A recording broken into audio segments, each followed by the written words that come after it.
guys, it's Banana Man here, and today we have Funko Pop Bulbasaur from Pokemon.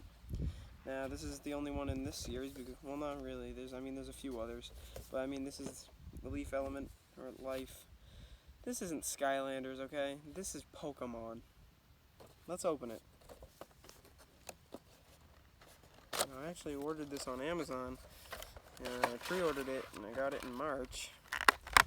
A little backstory. It was fun to get, and this is one of my favorite pops. I think it's just a great pop.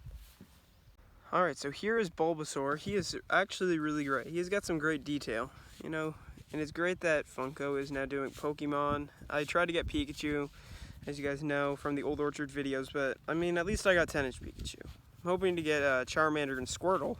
Oh, Mr. Voice Crack over here. Well, there you go, guys. Bulbasaur.